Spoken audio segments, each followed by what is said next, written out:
नमस्कार, स्वागत है आपका वी टाइम न्यूज पर और आपके साथ मैं हूं पहली चौहान। बढ़ते हैं खबरों की ओर।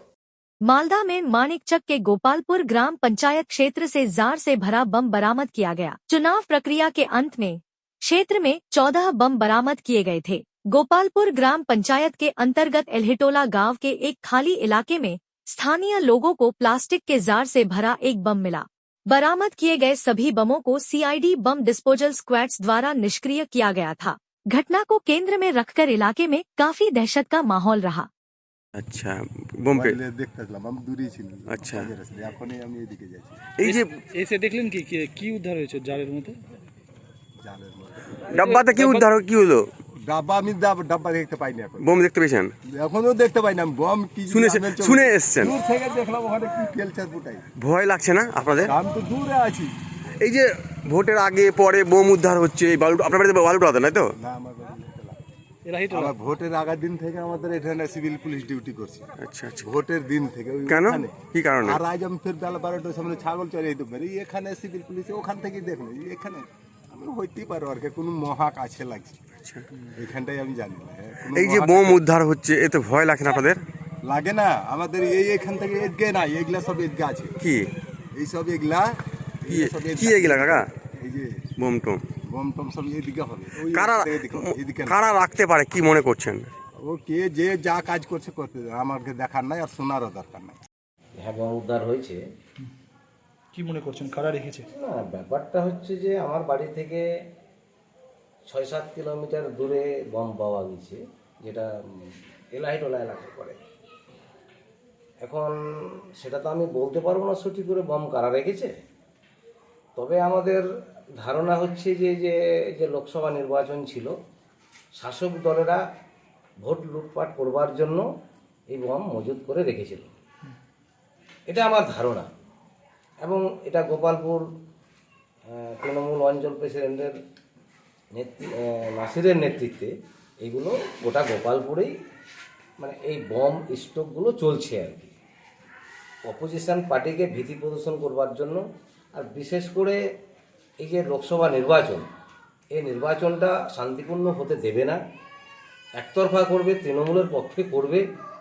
আপনারা শুনেছেন যে ভোটের নির্বাচনের দিন আমাদের 90-91 বুথে আমরা এজেন্ট পর্যন্ত দিতে পারিনি ওদের দাপটে, এবং বুথের বাইরে ওদের বাইরে আমাদের কোনো লোক যেতেই পারেনি।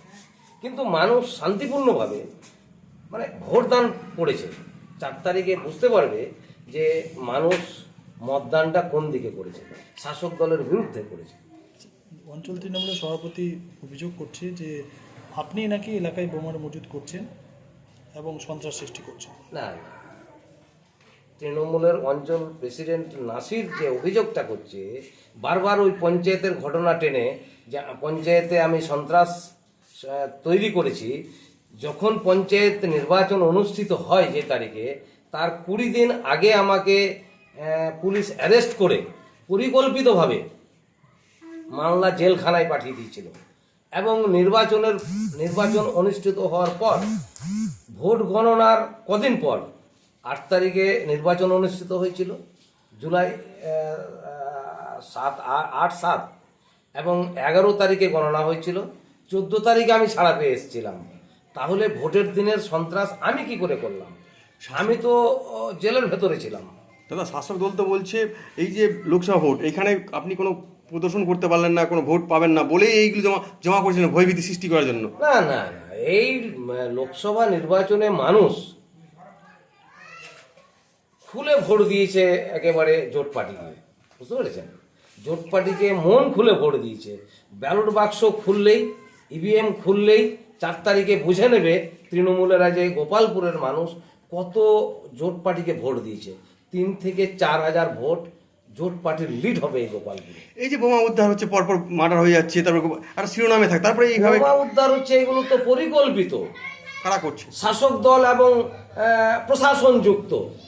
শাসক দল প্রশাসনকে যে বলছে বম কোথায় রাখা আছে, নাকি প্রশাসন জাদুকর যে কোথায় বম রাখা আছে, আম বাগানে, বাঁশ ঝাড়ে, কোথায় আম গাছের উপরে, প্রশাসন কি করে জানছে? নিশ্চয়ই শাসক মানে বিশেষ করে শাসক দলের পলিটিক্যাল পার্সনরা প্রশাসনের সঙ্গে যুক্ত হয়ে এই বমগুলো বিভিন্ন জায়গায় ছড়িয়ে ছিটিয়ে রাখছে এবং অপোজিশন পার্টিকে হেনস্থা করবার জন্য এই পরিকল্পনা করছে। ভোটের সময় কি এই সন্ত্রাস করার জন্য ওটা জমা করেছিল কি মনে করছেন? নিশ্চয়ই এটা আমার ধারণা যে লোকসভা নির্বাচনে সন্ত্রাস করবার জন্য শাসক দলেরা এইগুলো করেছিল। আমাদের যে 31 নম্বর পঞ্চায়েত সমিতির আন্ডারে পড়ে এলাইটোলা, ওখানে হঠাৎ শুনলাম যে ওখানে কিছু বম উদ্ধার হয়েছে। এখন খবর পাচ্ছি যে প্রায় 14টা বম। কথা হচ্ছে আপনারা দেখেছেন বিগত পঞ্চায়েতে কংগ্রেসের কিছু নেতৃত্ব বম বাঁধতে গিয়ে 4 জন মার্ডার হয়। এই সময়তে বিভিন্ন জায়গায় এরকমভাবে বম মজুত করে রেখেছে ওরা। একে তৃণমূলকে যেন তেন প্রকারে হেনস্থা করা, তৃণমূলের লোকজনকে প্রাণে মারার জন্য ছক তৈরি করা। একমাত্র কংগ্রেস নেতৃত্ব এভাবে জায়গাবার জায়গা বম মজুত করে রেখেছে। প্রশাসন তদন্ত চালাচ্ছে, একের পর এক প্রশাসন বম উদ্ধার করছে। আমরা চাইব প্রশাসনের কাছে আরোভাবে অনুরোধ করব যে বিভিন্ন জায়গায় এরকমভাবে মজুত রয়েছে, আরও প্রশাসন সক্রিয় হয়ে বমগুলাকে তদন্ত করে নিষ্ক্রিয় করুক, এলাকা যাতে যে শান্তিভাবে থাকে এটাই আমরা প্রশাসনের কাছে অনুরোধ করছি। যে আপনারা, আমি বারবার এটাই বলেছি যে বিগত পঞ্চায়েতে যেটা মার্ডার হয়েছিল সেটা আমার কাকা। কথা হচ্ছে সাইফুদ্দিন কংগ্রেসের একজন নেতা, তার নেতৃত্বতেই এইভাবে এলাকাতে যেখানে সেখানে বম মজুত করে রেখেছে।